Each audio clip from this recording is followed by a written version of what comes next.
Hey everybody, welcome to Rambling Through Everyday Life. I want to give a little bit of a warning for this episode that you're about to listen to, because if this is something that you need to not listen to, then I want you to know that.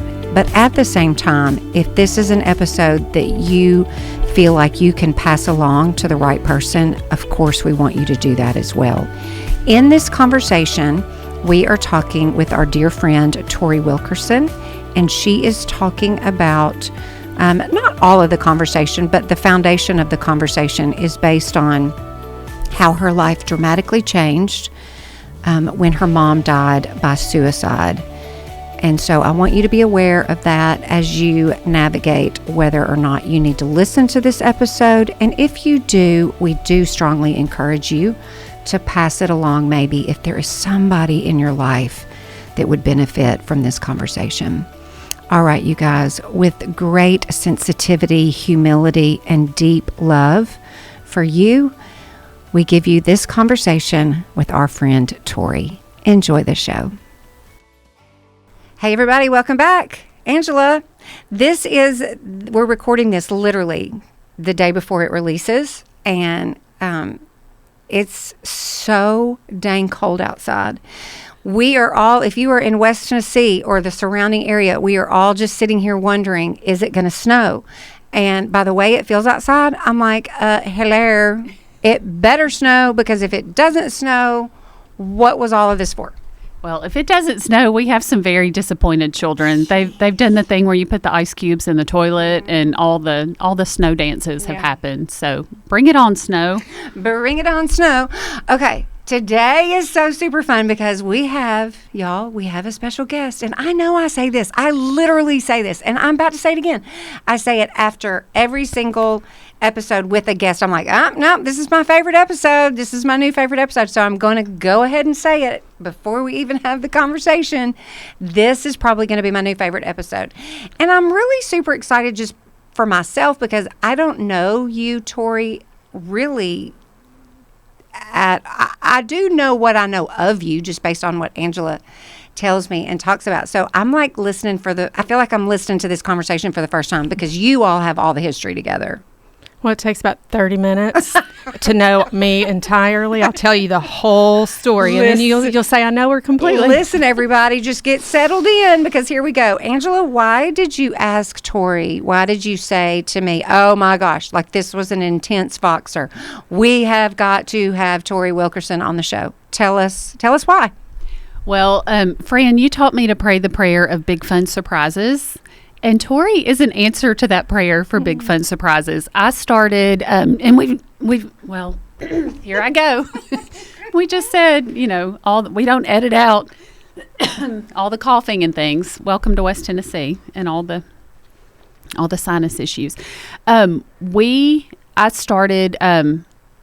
Can I just start over? Good golly, I can't make a sentence. I started a freshman. Who are you, Angela? Do you know what you're doing? I do not, but I'll think of it in a minute. Okay. So I started a football season with a freshman in high school, and we talked about that a lot on this podcast. And it was exciting, but I did not know what I was stepping into, and God sent Tori Wilkerson. That's how we got to know each other so well. She was a senior football mama, and for the freshman moms listening, you will completely understand. You be seen and not heard, and let the senior moms dictate what happens. So that's how Tori and I met. We knew of each other. We're in church together. We found out we were both in college together at Lambeth, which is fun. But Tori is a wife. She's a mama. She is just such a cool person. She can decorate like nobody's business. Mm-hmm. I need her to decorate my house. She's the ultimate hostess. She's involved in so many things. But I also found out. You've left one important adjective off. You've left it off. Are you about to say it? I don't know. What is it? It starts with the word fruit. Oh, she's the fruit lady. Or fruity lady. She's fruity, and she's the fruit lady. So Tori and I fed the football team on Fridays. Y'all heard us talk about the pizza bags and how crazy we went having fun with the football team in season. Tori is the fruit lady. Like, I really wanted her to dress like the Chiquita banana lady with the fruit basket on her head and come dancing into the cafeteria. That did not happen. My son would have loved that. My senior boy. They all would have. But Tori became so popular with this fruit that fueled this football team to go on to a record-breaking season. It was so much fun that they have brought her out of retirement. She does not have an active football player on the team anymore, but she is committed to still provide the fruit. Thank you, Tori. Well, if Angela tells you to do it, you do it. So I'll be the fruit lady. That became the key to success. But Tori, okay, what have we left out? What do you want people to know about who you are? Oh, gosh. What comes to mind? I love people. I love helping people. That's why I am the fruit lady, but I really am a worker bee. Angela's a queen bee. So if Angela can put together a plan, and I'm like, just tell me what to do, Angela, and I can do it. So I love my kids. I love my husband. I love Jesus. I love my job. When your job is what? Real estate. I'm a realtor. It's a new job. It's a new thing. Do y'all ever work together, like with real estate closings? Here's the sad thing. I got out of real estate when I met Tori and found out she's a realtor, so we missed that opportunity. But I'm very proud of Tori. Thanks. I wish we could have a whole episode on the real estate market right now, but I know that we can't because everybody's intrigued by it. Whether you're buying, selling, or just whatever. Right. Everybody's like, what's going on? And who the world knows. Yeah. But I'll tell you what I love about it real quick is just this week I got to help a 19-year-old boy buy his first home. Oh, my gosh. It's just incredible. I got to help a family who just lost 3 parents in a few months who are getting ready to sell 2 homes. And one of the sweetest women I've ever met by her first home after not being married. She was married for 40 years and she's buying her first home by herself. Wow. And so I love real estate. I love all the ins and outs of homes. I love people. Yeah. And so that's why this career is incredible because I'm getting to be in people's stories. And a big part of my past in the church is being a part of Story Group, which is part of our soul care ministry. Right. And acknowledging where God is, which we know he's everywhere in our story, but God's showing us where he is in our story. And so I love that with my job. I get to see where God is in a lot of people's stories. I love it. I love all those things. Well, I want to mention, too, Tori is on a podcast of her own. Let's give a shout out to that podcast. Tell us. Story Formed podcast with Will Chenault, who's bravely led that for 2 years on his own. He started it. And I don't know if he just wants to live on the wild side and give me a microphone. I don't know what he was thinking. It is mostly mental health related because he is the soul care pastor at Fellowship. And so I really thought I was just coming for comedic relief, but he expects me to have real big girl thoughts. You have to be prepared. I do. And so sometimes I am, and sometimes I'm like, just forget it. I'm going to make fun of whatever we're doing right here on this podcast. I love that you know how to lighten up the situation if it gets too serious. Yeah. You and I have that in common. We have bonded over a little awkward, a little inappropriate humor at times. It is always, I will stand by this till the day I die. It is always better to laugh than to cry, even if you have to laugh while you're crying. Amen to that. Okay, so in the middle of this fun, you and I getting to know each other, we have bonded on a deep level because we found out that we have been through some hard things in life, kind of the same but kind of different. And one night we just had this Voxer conversation and I just started taking down notes because I thought everybody needs to hear what Tori's saying right now. Even Tori needs to be reminded of what the Lord has spoken through Tori in this moment because it felt like exactly what I needed and so hopeful and so helpful. And I could see it's where the Lord has brought you through life and the things he's taught you. Like you were just spilling out these things and I don't even think you were aware of it in that moment. Probably not. Because I told you, I said, you have to come on the podcast. And you said, I don't know what I'll talk about. And I said, no problem. I've got it all typed down. Yeah, if you were talking to Angela, she's taking notes on what you say to her. She's always. It's weird. She's always. I think she has mastered the art of like driving and having her notes app pulled up and can somehow do all of those things at the same time because I'm like, wait, what? What did you remember and jot down and write down and... Is this a lawyer thing? I just finished watching all 9 seasons of Suits, and those people, they listen and use stuff against you, and so does Angela. I will use it against you if you're listening. I love Suits, by the way. Okay. We're still in season 1, but that's a great show. Girl. I need to watch some more of that in this cold weather. You know what I've learned? This is my hack because I can't figure out how. There are voice memos, but I love notes, so I will voice text myself and then copy and paste it into the Notes app. There's probably a better way. If you're listening and you can fix my life, tell me how to do it better. But okay, let's get back to so Tori. That night, we started talking somehow. I don't even remember how it came up, but we have in common that we have both buried our mothers. Mm-hmm. And you were talking about how your mom's unexpected death led to just ministry opportunities. And I want you to share just some of that conversation. Like, one thing I put in my notes, you said, Lord, I did not ask for this, and I'm not sure that I want it. But you knew that it was just a way that God was growing you. Can you just jump in on that and elaborate on just wherever you want to go with it? So in 2011, on the day after Mother's Day, my mom died by suicide. And so it was by far and away the most incredible pain I have ever felt in my life.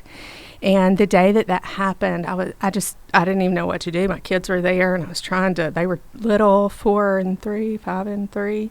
And I just knelt by my bed and was telling the Lord all the reasons why I can't do this. She was my best friend, biggest cheerleader, all the things.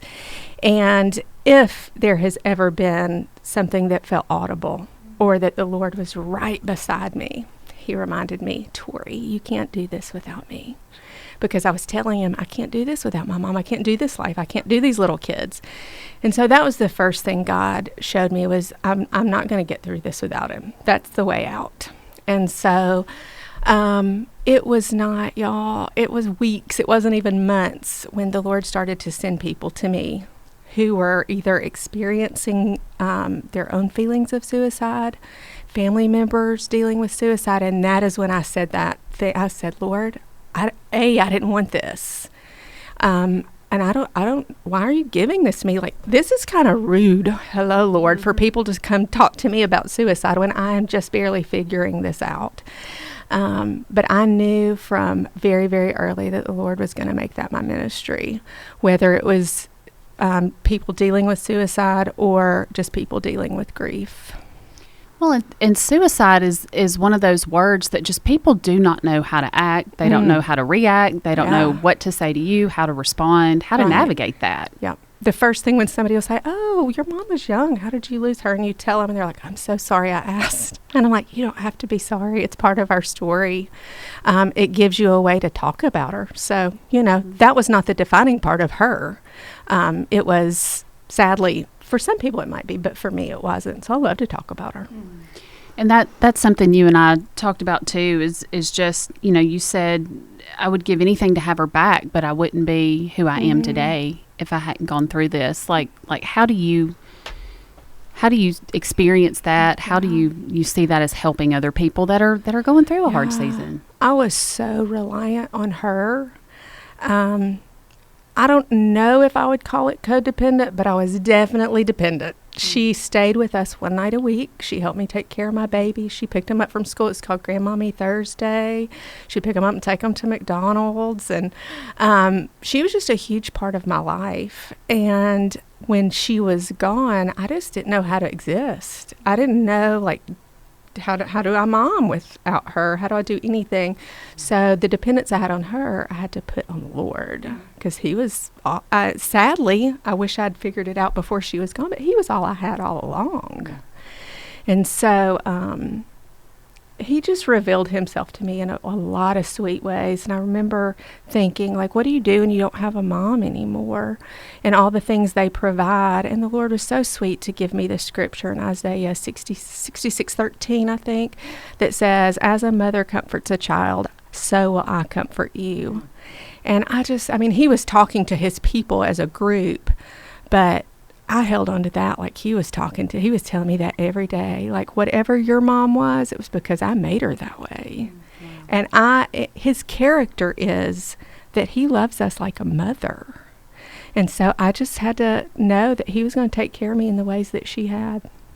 And of all the imagery that the Lord could have used in that verse, the fact that he spoke those words, used that example, and that's exactly what your heart needed. Like, we talk a lot about reading our Bibles and being in Scripture and why it matters, but he really is so personal and so tender with us. Absolutely. And that Scripture for 13 years is just in my heart. And there are a lot of days that, even now, I miss her so badly. I think, man, if she were here, she would have done this, or she would have done that, or she would have reminded me of this. And I'm like, but he loves me like that too. And he sent a lot of people into my life who loves me like that. Okay, let's talk about that. Let's talk about those people. Angela and I, and you do too, we absolutely understand and appreciate the value, the importance of community. And it's tricky. It's complicated. It's not easy for a lot of people. But I believe I would feel confident in saying that 99.9% of people would agree that community is necessary and needed for life. Absolutely. And especially when something tragic, scary, unforeseen, don't know what to do with, process. You yourself are trying to figure that out, but you're also allowing people into that space with you, which is a whole nother overwhelming experience as you're trying to sort through it. So let's talk about community. Let's talk about who those people are, how they loved you and served you well, because we have talked, when Angela was going through the death of her dad, and we spent a lot of time talking about grief. People don't know what to do. People don't know what to say. And if it's not, if it's not just, common, they died of old age, if there's just unique situations going on, then it makes it even that much harder. So let's talk about community, your experience with it, maybe what you appreciated and loved specifically. You say whatever you want to say, but community is everything. Absolutely. And I have story after story after story of the way that God provided through community. As far as things people need, I will remember this forever. I had one friend, because people don't know what to say, period, and it was an especially odd situation, who came up to me, it might have been a week after Mom died, and she said, "I just want to hug you, okay?" And I said, "Okay." And we just sat and hugged, and that was it, and she turned around and walked away. So I think sometimes we get caught in this trap of thinking, I need something profound to say. I need to be able to make a grand gesture. Can I cook you dinner for the rest of your life? I'm still accepting dinners if you want to. But sometimes just go with your gut. If you don't have anything else, give a hug, because it matters. And I just think 13 years later, I can still remember her saying that to me. So it was super important. One of the ways that community provided, that continues to provide for me all these years later, my mom was my cheerleader. I thought I could conquer the world because she told me I could. I remember going to college and calling her and saying, "Mom, I'm not as smart as you told me I was because I'm having to study here." And we laughed about that for years because she'd convinced me I was the smartest person in the world. So when she was gone, I kind of had a little bit of an identity crisis because nobody was constantly in my ear telling me I was the best, the prettiest, the smartest, the whatever. And there was this huge void and I didn't know what to do with it. Well, I had to kind of just trust some people and say, y'all, I need cheerleaders because that's what I'm missing. And so it felt weird to say, I need you in my corner. I'm about to go, whatever it is. I'm about to go for a job interview. I'm about to take my kid to the doctor. Whatever the situation is, I didn't know what was coming next. And the Lord provided. I have cheerleaders in my life who know when I'm about to do something hard that I need a pep talk. I just need somebody to tell me I can. You are smart. You are capable. You are whatever it is that I need. The Lord has given me those people in my life, and it is incredible. But I think the thing with community is nobody knows what you need unless you tell them what you need. And it feels weird. It feels weird even to tell my husband that sometimes. I was just going to say, for you to tell your friends that, it's hard because I don't know, people consider, and I'm guessing for you too, people consider certain people to be strong and independent and, they're fine. And so to open up and be vulnerable and say specifically, I need a cheerleader. Like, to me, that is just so brave of you to say that. And then they do it. Like, how wonderful and easy. Yeah. But you were willing to open up and be vulnerable and say, I know this may sound crazy. This is simple. I just need a cheerleader. That's what I need. Yes. And I just find that to be true just in general in community. Like, if you will just tell the people, they care about you. They already love you. Right. And they want to do whatever they can to help. But you just got to tell them.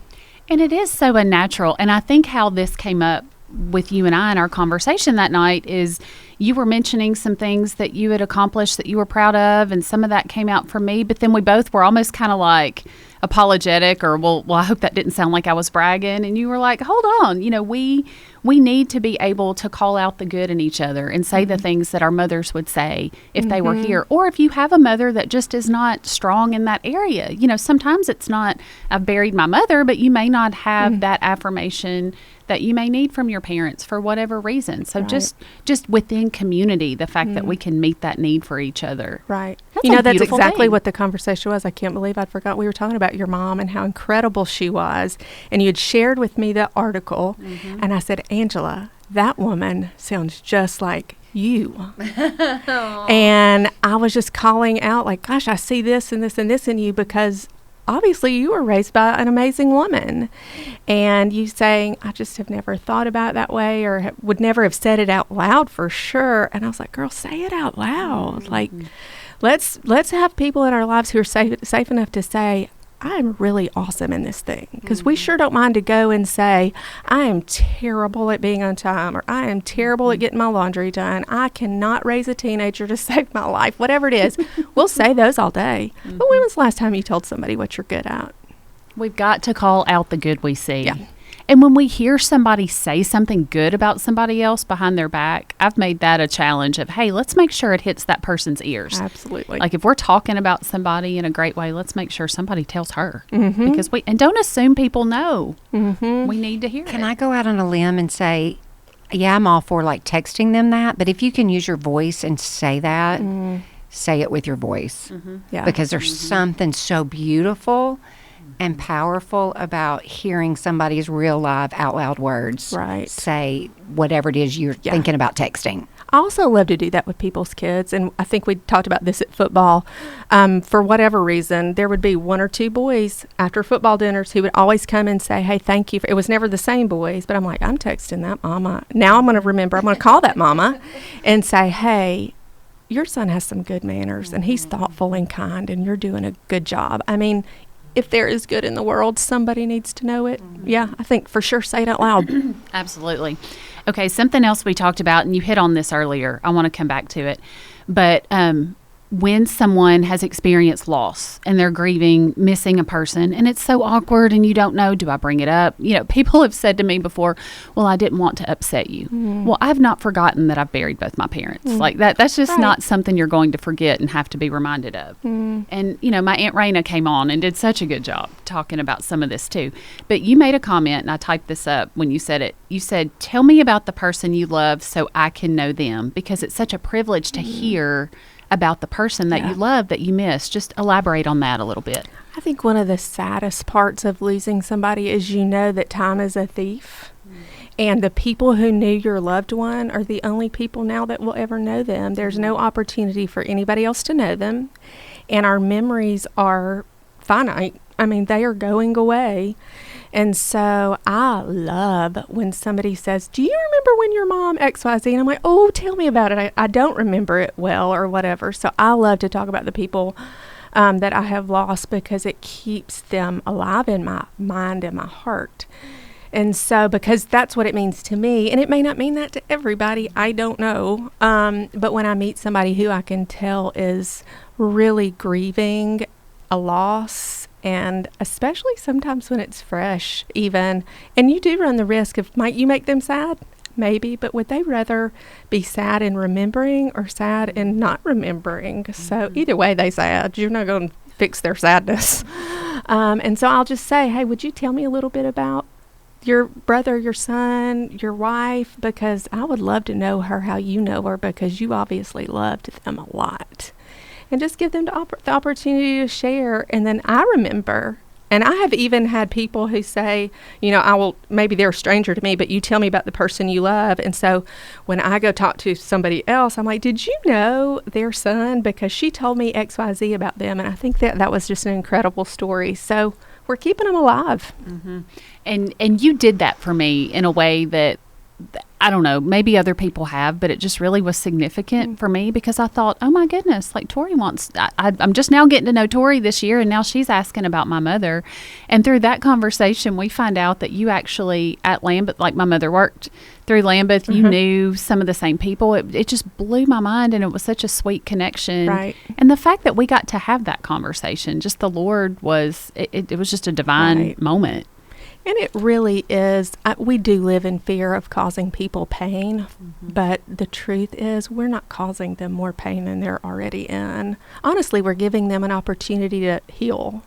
And so, even all these years later, getting to know that about you just makes me feel so connected to you. Like, now that's part of our story together. And so I think grief really binds people together. And even, I'm an open book in a lot of ways, but it's hard to be vulnerable at the same time in some ways. And just looking back, it's just so sweet that you gave me that space to go there. So that's important. I want to say this too, Angela.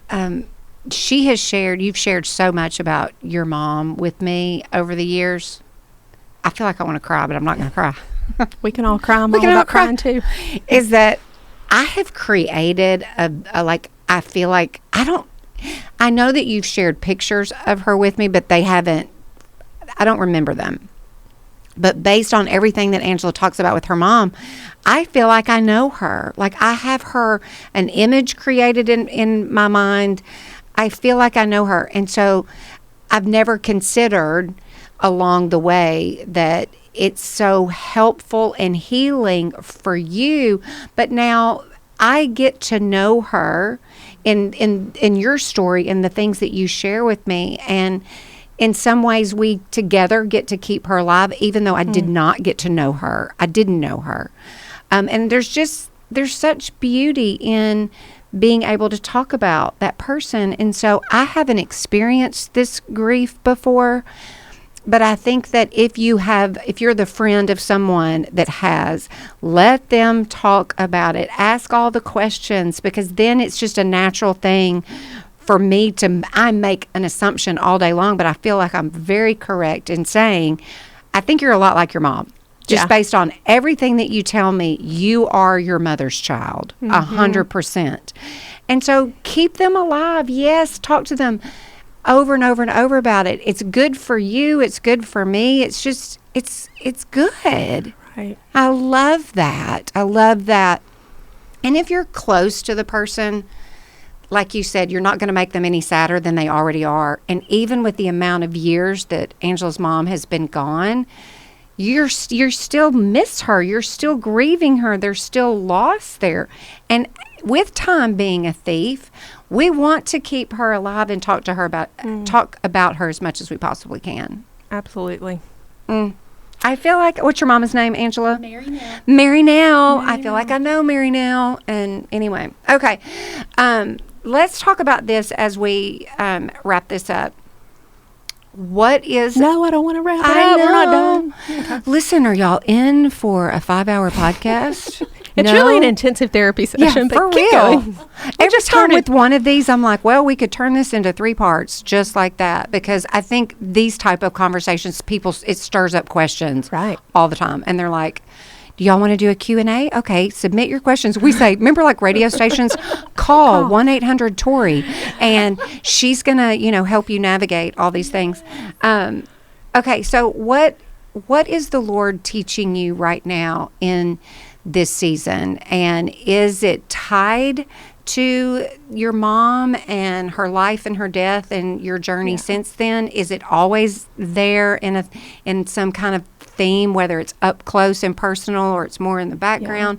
What is the Lord teaching you right now? It's funny, the timeline of my life is officially before mom and after mom. And so it's kind of weird, but it just is the truth, because I'm basically a different person, I think, after than I was before. The truth is, as weird as it sounds, I'm a better person now than I was then. And that's just because the sanctification of Christ continuing to happen in me. But so we all should, I guess, be projecting forward. What the Lord is teaching me, there's a lot of stuff going on, but what is directly related is the people God gave me to be my community after mom, to be my cheerleaders, to be the people who love me unconditionally. He has to continue to tell me all the time, you can trust them. You can trust them. So, like right now in life with a new career and kids at weird places, crazy things going on, my life looks a lot different, and I feel like the one who has suffered is Jesus. He's the one who's not getting enough of me right now. And I'm constantly being reminded, and Angela reminds me, he does not love me because of my faithfulness. I love him because of his faithfulness. And so I'm having to trust those people in my life a lot. Like, hey, y'all, I know I'm not where I need to be right now. It's a dry spot. I'm not making time for the Lord like I need to. And I need help. I need some accountability. I need y'all to be my cheerleaders right now. And they are. And I'm a terrible friend. I'm not always cheerleaded easily. So they're staying on me. But the Lord is just so good and so faithful to just keep telling me, I love you. I love you. Whatever you're doing, whatever mess you're making right now, I still love you. I'm still here. And just like being able to sit here with y'all and tell y'all about his goodness, it wants to make me feel guilty because I'm not loving him as well right now as I think I should be. But has he quit sending people to love me? Has he quit loving me? Has he quit encouraging me or being my ultimate cheerleader or loving me like my mother did? No. So that's what keeps me going. And so it might be a dry spell. We've had them before. They'll come again, but he is faithful. Well, another thing we talked so much about during this past fall was that he's the God who sees. And there were so many I see you moments for you, for me, for our kids, for our families. Every time we had a conversation, it was almost like, where's the little Easter egg? Where can I point to God seeing you today? And it was almost just, challenge isn't the right word, but it was just so sweet to go, oh my goodness, Tori, God sees you in that. And God, here's what I see God do. And are you seeing this too? How has that identity as the God who sees, how has that shaped you this past year? It's been real sweet because my prayer for a couple of years for one of my kids is, God, please see them. God, please send people to see them. Not in a weird, like I need them to be acknowledged or anything, but they need to know that you love them. And now I'm going to cry. It's always the kid. And so in the process of praying that, the Lord was like, you know who needs to be seen? You do. You know who's feeling unseen? Why am I so prompted to pray that for a kid who didn't ask me that? Because it's my heart that's feeling unseen. And so it has been the sweetest. He has answered the prayer for my child to be seen, and I'm so grateful. But I'm being seen too because God just loves me so much. And Angela is one of the best cheerleaders and was constantly calling that out, like, God sees you. God's seeing your kid. Do you see it? I mean, y'all, to the point that there were moments that it was said in an email or a text, so-and-so has seen your kid. And I'm like, oh no, God has seen my kid. So I love it when God's like, you know what, maybe if I spell it out in words, she'll get it. Because I think she can read. I say this a lot, and it's the truth. The Lord is so much better than he has to be. He's so much kinder than he has to be. And I believe we miss so much of that because we're not paying attention. Yes. But when we do see it, it is the sweetest gift and the kindest gift and the most loving gift. And it literally just melts us and just penetrates our hearts. And you're like, okay, I want that again. I want that again, Lord. I want that again. And in his kindness, understanding our humanity, that like one day we're on, one day we're off. One day we're on, 900 days we're off. Yeah. You know, like regardless of where we are in our walk with him, he still loves us. He still sees us. He still cares. And it just doesn't get any better than that. Doesn't get any better than that. I deeply appreciate your willingness to share your story about your mom and how she has impacted you and will always impact you throughout your whole entire life. And now I'm like, okay, now I'm like creating a picture of who she is, because without a doubt, she has poured so much of herself into your life, and you're living that out. What was her name? Glenda. Glenda was the biggest practical joker who loved to wear Bubba teeth and punk her friends. And she could punk them. Like, she could go into a place of business and they wouldn't recognize her. She'd put on a wig and wear Bubba teeth and do ridiculous things to make them think like an insane person come in. So that is what I want to live forever, is that Glenda was hilarious. Do you have any kind of traits like that? Do you want to go in and do that for people? I do not like performing. It really makes me sweat. But if I can make a person laugh, I would do it all day that's long. good. Because I love, joy is fun. Yeah. Joy is just fun. Do you recognize where that's coming from? Have you always recognized, like, oh, this is clearly, I'm my mother's daughter? Yeah. She and I got to work together for a brief period in a clinic. I was a counselor. She was a nurse. And that was the first time I saw, like, she just liked to bring people joy. She would sing ridiculous songs for them. And I was like, okay. I mean, if you have to be here and you're unhappy about it, it was a drug rehab, and so these were not always people who were happy to be there. And I was like, I'm down with this. I'll sing and dance with you. Let's make them happy. So you can perform. I can. All in comedy, though. If I know that I'm trying to make you laugh, that's great. Yeah. But if you're laughing at me and I didn't mean for you to, that freaks me out a little bit. Yeah. Oh, I love this. Thank you so much, Tori. What a gift you are. What a gift you are. I'll say this, that if you've listened to this episode and you have questions about anything that Tori has said, or you want to talk to her about suicidal thoughts yourself, she can connect you with a counselor, be a part of that conversation. Or if you're grieving over the loss of someone, we want to connect you all. Just let us know. We'll give you her contact information. But thank you. We deeply appreciate you. You're making such a beautiful, impactful difference in the kingdom of God. And we're very grateful for that. Keep pressing on, my friend. Appreciate y'all. Okay, everybody. Thanks so much for listening. We love y'all always. We'll see you next week on another episode of Rambling Through Everyday Life with Fran and Angela. Y'all have a super day.